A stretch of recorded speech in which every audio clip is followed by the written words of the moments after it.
ఇప్పుడే గూగుల్ వచ్చింది, 15 billion US పెట్టుబడి, 1 గిగావాట్ కెపాసిటీ. 5 ఏళ్లలో ఏఐ మన రాష్ట్రానికి ఒక నూతనమైనటువంటి ఒక రంగం అని కాదు, అన్ని రంగాల్లో మార్పు వచ్చే పరిస్థితి వస్తుంది.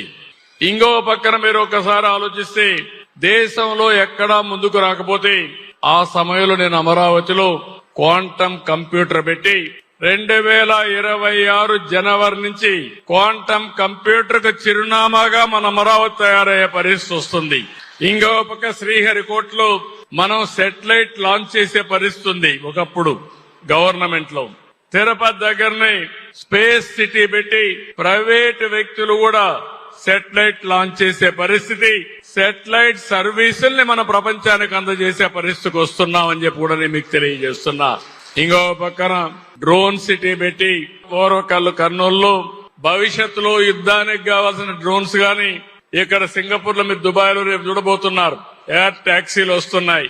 అవసరమైతే దుబాయ్ కూడా ఎయిర్ ట్యాక్సీలు మనం సప్లై చేసే పరిస్థితి భవిష్యత్తులో ఉంటుంది. అన్ని యూస్ కేసెస్ కూడా తయారు చేయడం, పైలట్లు తయారు చేయడం, రిమోట్ కంట్రోల్ డ్రోన్ ఎట్ వాడాలను వాడడం, ఇవన్నీ కూడా తొందరలోనే మనం లాంచ్ చేసే పరిస్థితికి వస్తాం. ఎలక్ట్రానిక్ సిటీ, ఏరోస్పేస్ సిటీ ఇలాంటివన్నీ చేసి ఇంకో పక్కన గ్రీన్ హైడ్రోజన్ హబ్ గా మనం తయారు చేయబోతున్నాం.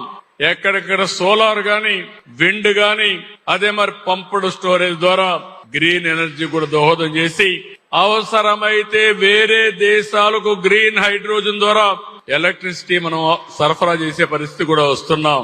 ఇలాంటి వినూత్నమైన కార్యక్రమాల్లో మనం ముందుకు పోయినప్పుడు మిమ్మల్ని ఒకటే కోరుతున్నా, రాబోయే 10 సంవత్సరాల్లో వినూత్నమైన మార్పులు రాబోతున్నాయి.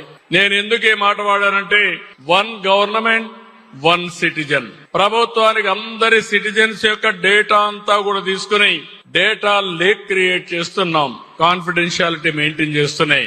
డేటా లేక్ వల్ల హిస్టారికల్ డేటా ఉంటుంది, ప్రజెంట్ డేటా ఉంటుంది. ప్రతి ఒక్క ఫ్యామిలీకి ఎలాంటి అవసరాలు ఉన్నాయో అన్ని కూడా టార్గెట్ చేస్తాం.